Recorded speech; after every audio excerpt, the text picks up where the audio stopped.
today, I want us to discuss something that will motivate us, something that will help us in our lives spiritually. And I'm saying, beginning again.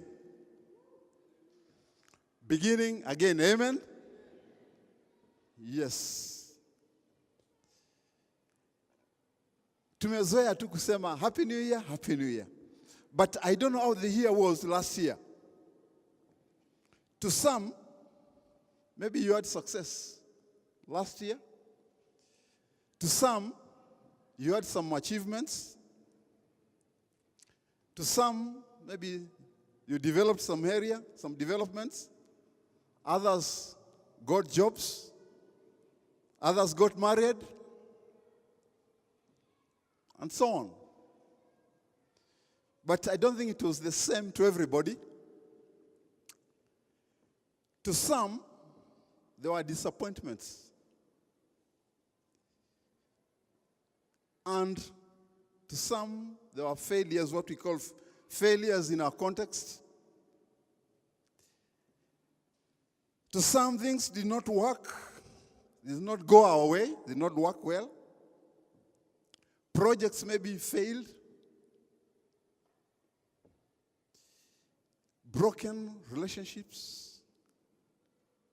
And so on. And to those who think you are okay, maybe it's okay with you. But to those who had failures, disappointments, discouragements, then what next? What next? Because this is an area, if we don't know the next step, brings us down, discourages us, we even go to depression, and it's like you throw the towel.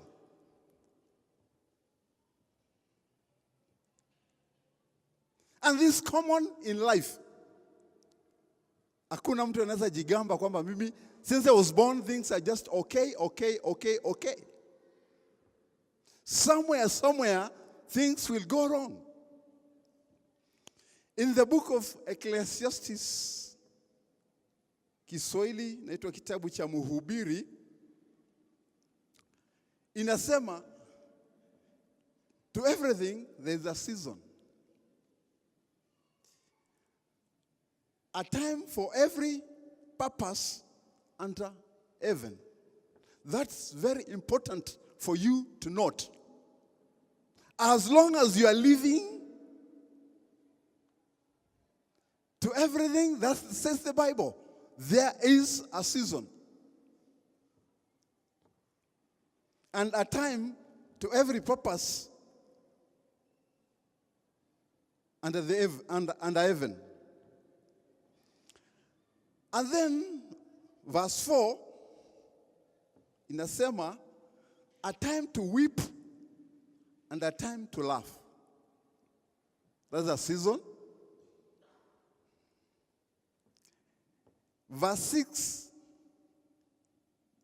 a time to gain and a time to lose.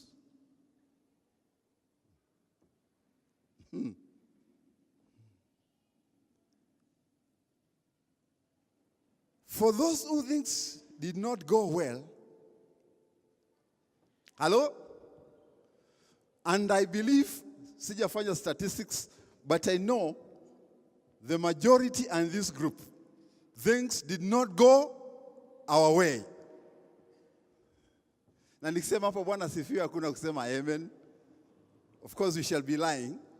But let me borrow some few words, a phrase from the Western people. Vitu? Hello, vitu?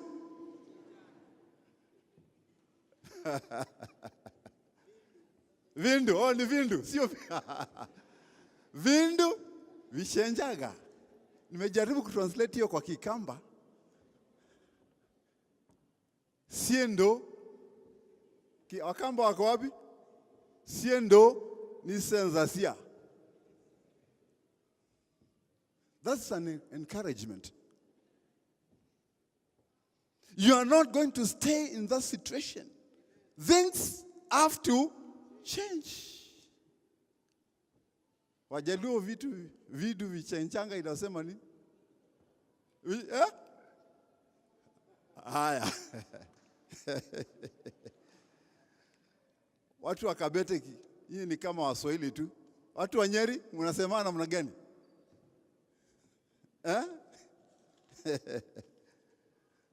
Things have to change.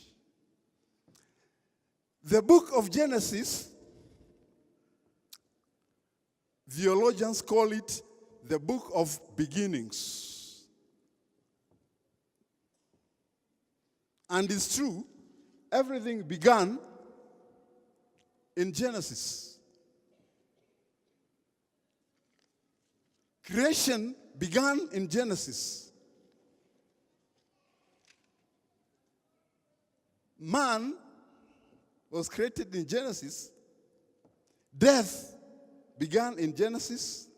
Sin began in Genesis. Marriage began in Genesis. Family, life. And we can put a phrase, Genesis is the beginning of beginnings. Beginning of beginnings. But as you continue reading the book of Genesis, you realize after some time, the earth was destroyed through a flood at the time of Noah. But fast forward, there was a beginning again. Amen? After God destroyed almost everything, there was a beginning again.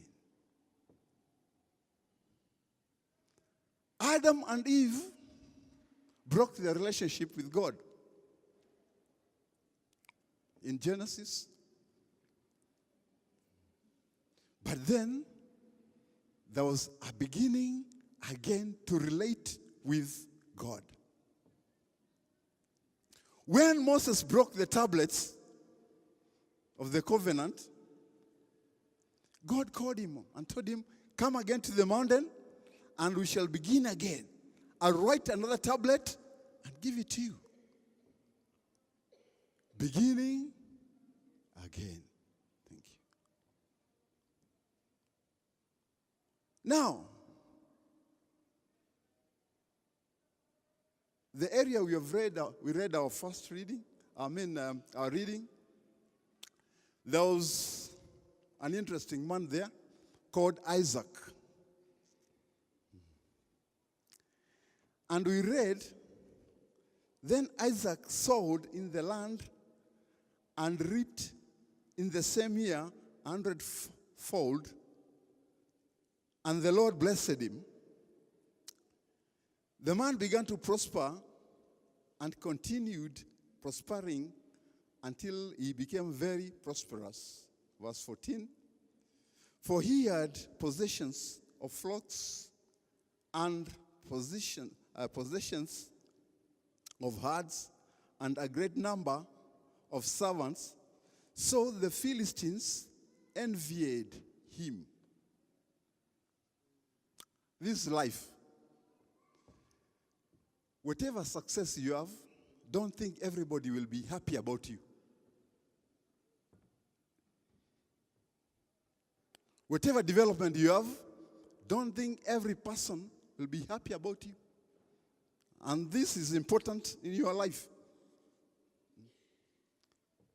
Yeah, sidhani kila mtu anakuambia, oh, you're dressed, you're smartly dressed. Huyo ni mmoja, lakini kuna 10, anasema unatuonyesha nini?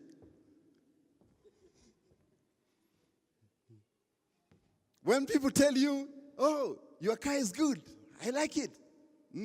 Kuna wengine wanauliza, kwani kazi yako ni kununua magari tu saa yote?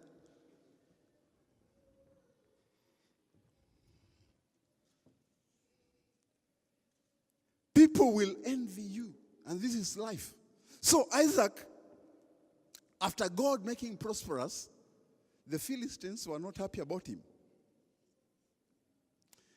And there's a very interesting scenario from verse 15 about Isaac wells. Of course, these wells were for his father, but when his father died, the Philistines, because they envied these people, wakakuja wakafunika yote na mchanga. And we read in verse 15, the Philistines had stopped up all the wells Abraham had, his father had dug, and filled them with earth.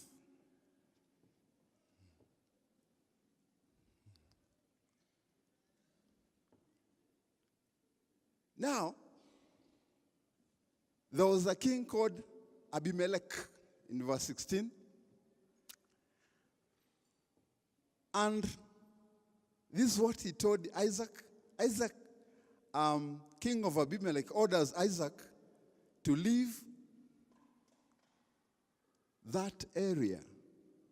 And Isaac, who was so prosperous, he became an IDP, internally displaced person. Why? Because of envy. And this time is the king who tells him, go. Unajua president akisema uende, you can imagine how many policemen are around. It was not good for him. But he was prosperous. So whatever prosperity he had, that's why Ecclesiastes tells you there is time for everything, and there is a season for the things that we do on earth. Verse 17, Isaac had no option but departed to Gerar, a new place. But interesting, in verse 18, nasoma, Isaac dug again. Isaac dug again. The wells which they had dug in the days of Abraham, which Philistines had stopped them after the death of Abraham. Yeah. He dug again. He was not discouraged. He was not disappointed. Beginning again. Sio kama sisi, hii sasa hivi mambo mimi naona hii. Mimi siwezani na hii.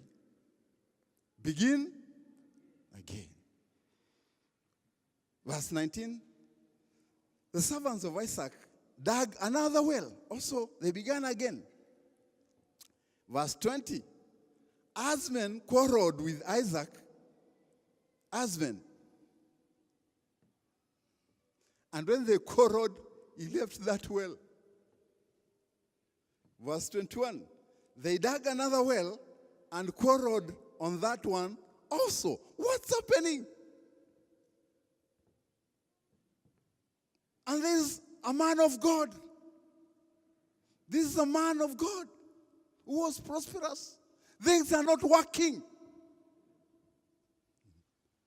Sasa hapa, you need to take note, especially Wakamba, watu wa Western, Nyanza, nasikia Kisii wako kwa line, Central sijui. Hii mambo si bure hii. Hii mambo kufanya vitu inakataa, unafungua biashara inaanguka. Unafanya hii inaanguka, unafanya hii inaanguka. Hii si bure. Kwa hivyo lazima tukae kama Waafrika. Hata kama tunaenda church, lazima tukae kama Waafrika. Lazima tu consult. Unakumbuka yule mama alikuja hapa juzi? Na macho yake yalikuwa yanakaaje? Unaona vile aliangalia mtoto huyu. When things are not working, what do you do? Wakamba wanasema hii si bure. Kai. Hii si bure hii. Ulianzia hii kangu, hii tena na hii tena ya tatu. Hapana. Iko kitu.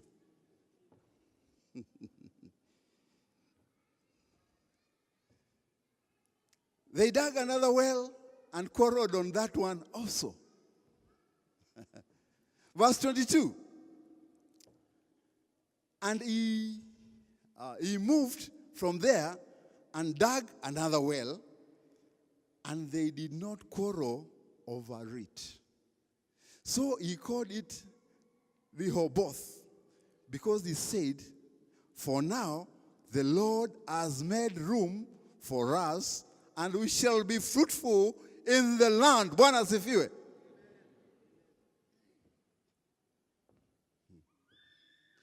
You see, eno hiyo tutaona hapo mbele.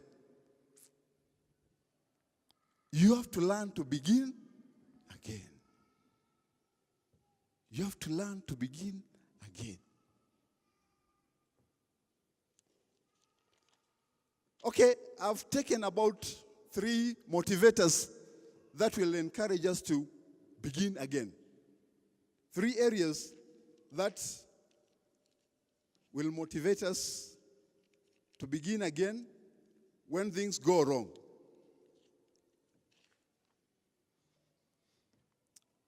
And the first one is God's promise.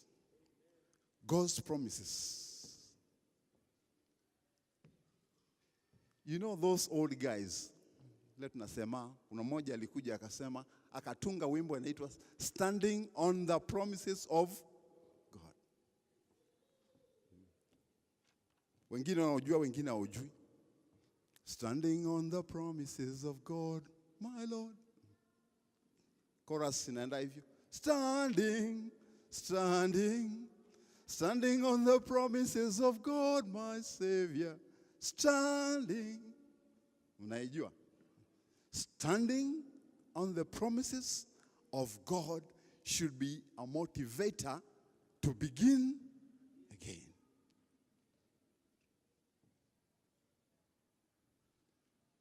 Genesis 26, 1-3. God had given Isaac direction. Don't go to Egypt. See? He gave him direction. Verse 3. I will be with you and bless you. I will perform the oath which I swore to Abram, your father. Verse 4. Abram's blessings are promised to all mankind who believe.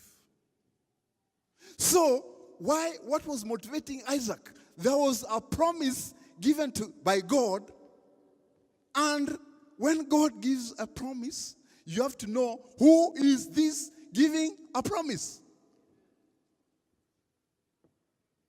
Kama ni pastor, achana na hiyo promise. Kama ni rafiki yako, achana na hiyo promise. If it is the guy you call your mentor, achana na hiyo promise. But if it is God, it stands. It doesn't matter what comes in between. It stands. So Isaac was standing on this. We have also some encouraging words from Joshua 23:14. Inasema hivi, now I am about to go the way of all the earth. You know with all your heart and soul that not one of all the God's promises your God gave you have failed. NIV version. Not one of the promises that God gives fails. You have to know that. So it's not a matter of guesswork. Oh, Mungu alisema, Mungu ali, It is a promise. It stands.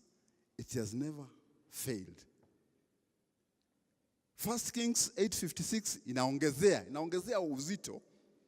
Blessed be the Lord who has given rest to his people, Israel, according to all that he promised.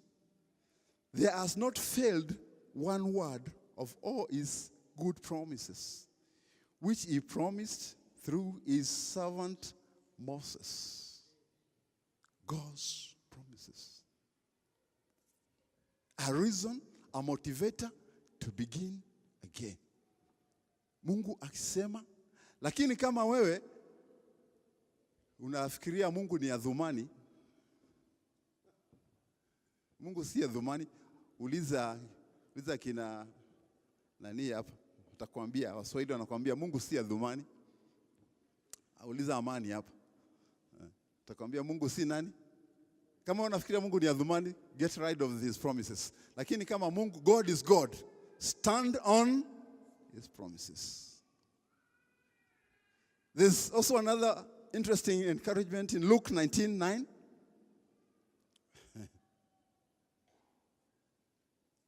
Luke 19:9, and Jesus said to him, today salvation has come to this house because he also is a son of Abraham. Who is this? Jesus is talking to. Si mnasoma Biblia. Huyu ni nani? Aya. Okay. This was a guy from the city council. This is a guy from city council. Likuwa sauti ni kubeba briefcase, kuja kwa kiosk, toa. Anakuja kwa business yako, toa. Okay, umejua sasa anaitwa nani? Zacchaeus, yeah. Likuwa kwa Kanchu man. Every time kusumbua watu. Sisemi kama uko kwa Kanchu unasumbua watu, lakini Zacchaeus alikuwa namna hiyo. Briefcase imejaa pesa. Parking. Unakaa masaa ngapi hapa? Tunaweza ongea. He was very rich, Zacchaeus. And he was what they used to call tax collectors. One of those guys, yani wale walijikuwa nao ni wenye dhambi wakali. Wakali, wenye dhambi wakali, because ya kusumbua watu. So, but one time, when he heard about Jesus, akasema lazima nimuone. He wanted to begin again. And he made every effort.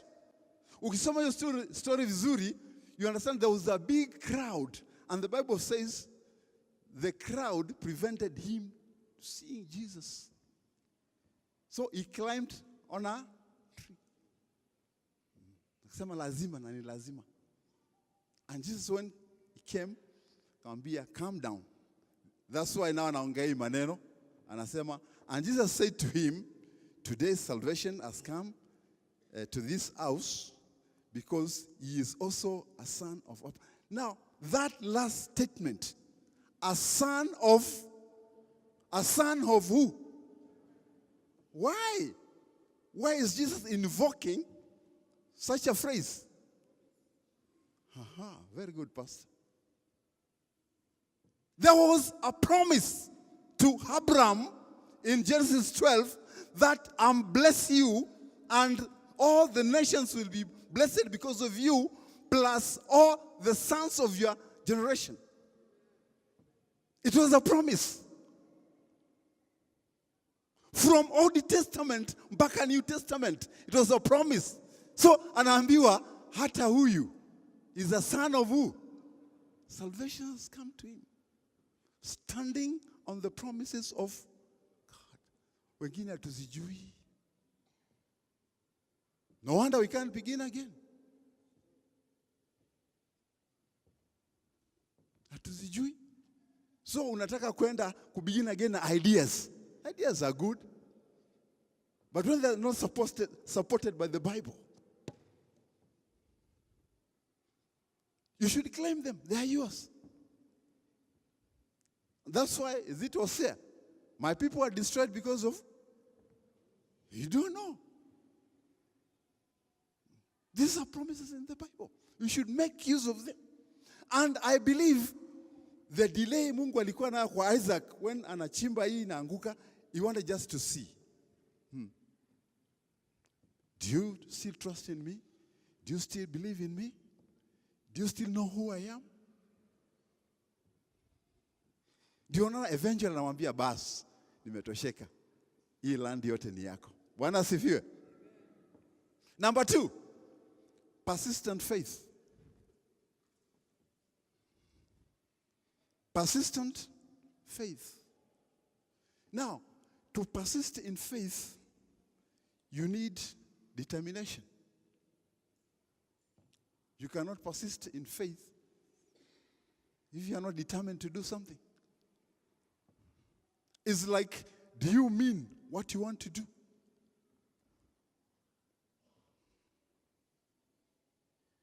Are you determined to achieve your object? Are you set for your mission? Persistent faith. There's a guy, najua watu wengi tukupenda physics. There's a guy called Thomas Edison. Thomas Edison was a wonderful guy, a genius. Yeye ndiye aliunda bulb. He invented rather the bulb na zingine mingi kama phonograph. Hapa hiyo labda Willis. Wangapi walikuta ile kinanda ilikuwa tunaweka charge na kuzungusha hivi? Ilikuwa inaitwa phonograph. Fred.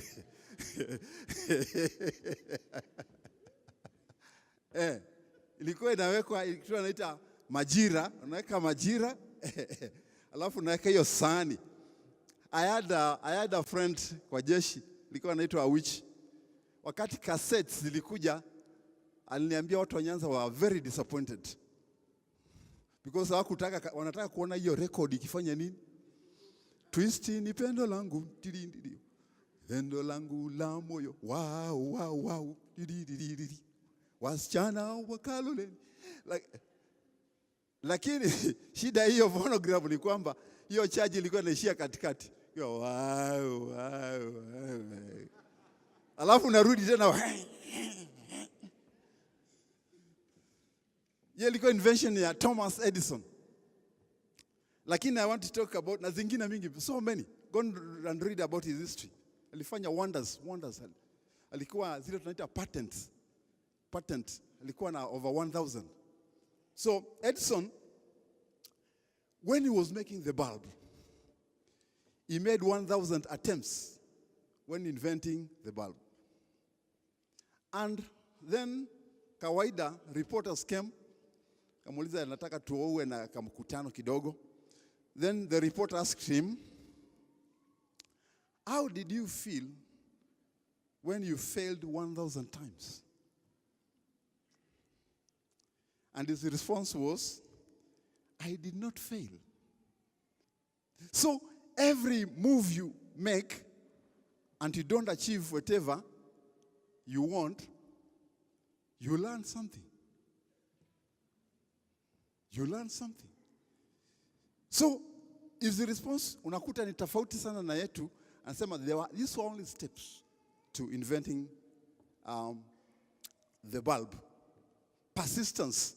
We are talking of being persistent in whatever you are doing and being determined in whatever you are doing and setting your objectives right. Let's see another example. Luke 18, 1-8.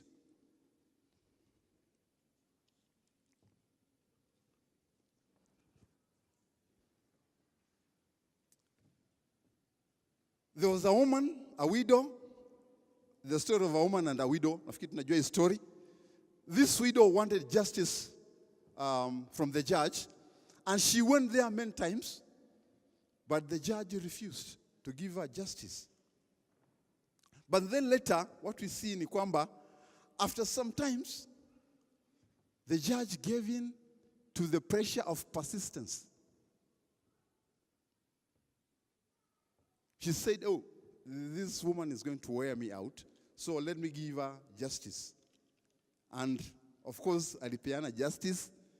And then Jesus comes and says, listen to what this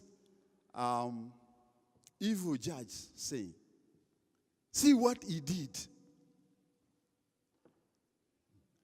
Now, akasema, will not God avenge his own? Will not God avenge his own who cried to him day and night? And you find in verse 8 pale mwisho, the aspect of faith comes in. That's why tunasema persistent faith. Sio unaanza and then kidogo kidogo There's a brother tulienda naye door to door evangelism.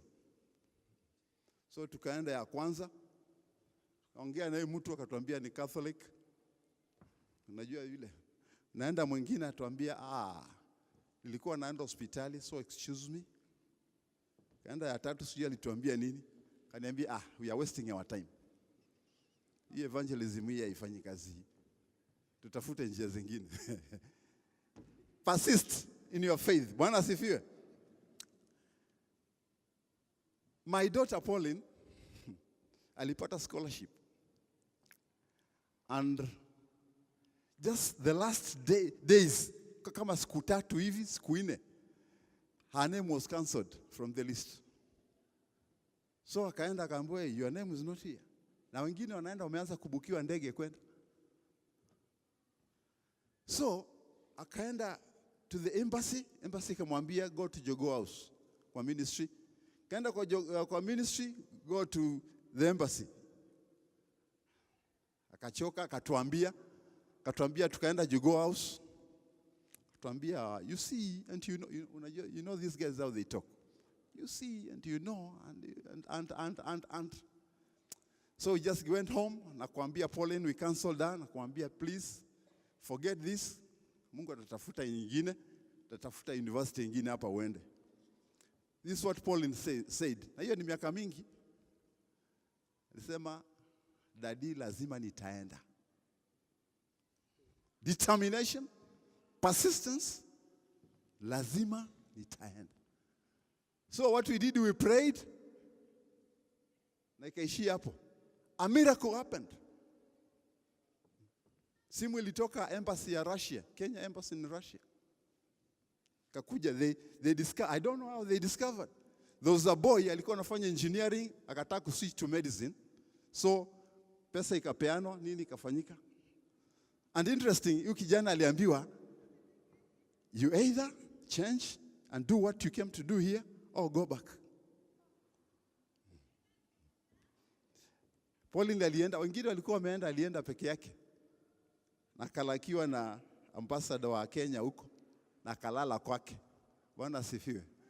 Persistent faith. The last one, looking unto Jesus. Looking unto Jesus is another motivator. Hebrews 12:2-3 inasema, let's run the race before us with endurance. Why? Because Jesus is the author and the finisher of our faith. Looking unto Jesus, the author and the finisher of our faith. And fear encroached them. Then Jesus told them, no, it is not a ghost, it is I. And Peter said, if it is you, command me to come. And Jesus told him, come. And we are told, Peter walked on water, looking unto Jesus, towards Jesus. But as he walked towards Jesus, there was a lot of wind and storms in the sea. So he shifted his focus and looked at the storm.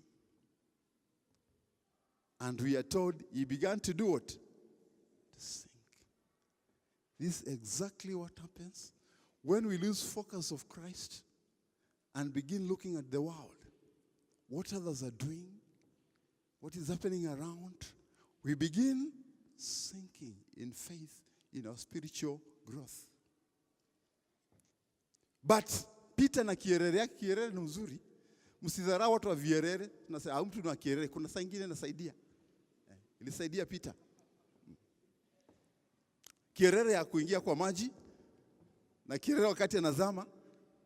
Sema, hey, I'm perishing. Hakuwa na long prayer. So, you see, there's a time hakuna mambo ya long prayers. There's a time mambo ya fasting haiwezekani. There's a time kesha haiwezekani. There's a time kuwekelewa mafuta kwa kichwa haiwezekani. Hata kuwekelewa mkono. You just call for help. Jesus, I'm sinking. Akamshika mkono. Akafanya nini? Looking unto Jesus. Motivated to begin again. Bwana asifiwe. So when we turn our focus to our circumstance or our problems, then this is what happens. We see giants. The time you lose focus of Jesus, na kuangalia vitu vingine, your problem becomes big. The next thing, when it becomes big, you get afraid. The next thing, you get discouraged. The next thing, you get stressed. And then, beginning again becomes an impossibility.